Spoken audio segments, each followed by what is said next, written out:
You have played all the formats so successfully, one of the greatest white ball cricketers for sure. How do you look at the Test Championship? I mean, how important it is from the perspective of, say, Virat, Kane, India, New Zealand? How important it is from the perspective of the game, World Test Championship? How do you look at it as a former cricketer and a great of the game?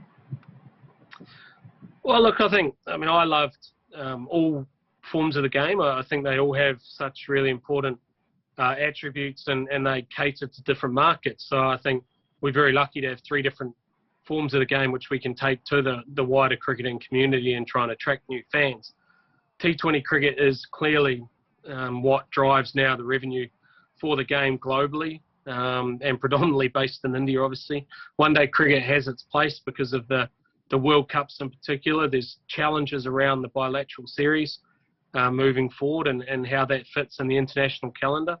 But I think one thing, and it may not be around forever, but Test cricket just has such tremendous character and grace about it. It just really does challenge you in ways which the other games simply can't because of how long the game is and how intricate the details of the game is. So, look, whilst I probably made my name, I guess, in the shorter version of the game, Test cricket was the one which I loved the most.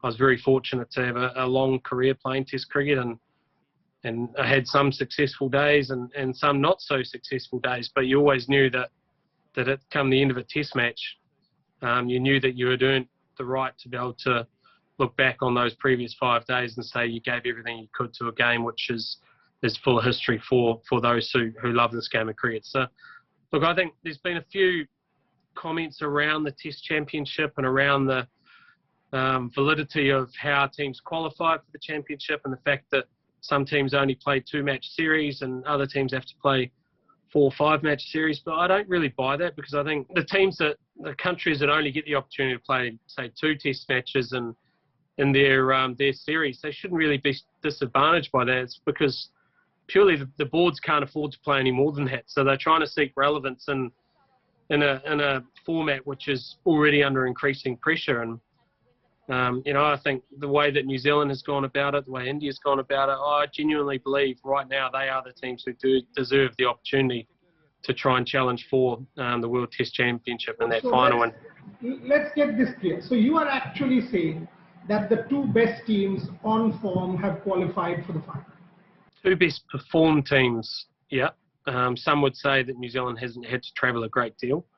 But let's not forget that New Zealand went to the UAE and were successful when no one else can go to the UAE and be successful. They've been successful in other places on the road as well, and in Sri Lanka, for instance. And I think at home they're an absolute formidable force. And I think now there's such a dominance from teams playing at home. And New Zealand has played India and England at home as well during that period. And Pakistan, who also have a very good bowling lineup in those conditions, and they've defeated them. So, look, I think New Zealand deserves the opportunity. I think India, everyone would agree, deserve the opportunity. They've been a standout Test side for a number of years now. I think they are the 2 best teams which deserve the right opportunity right at this point in time.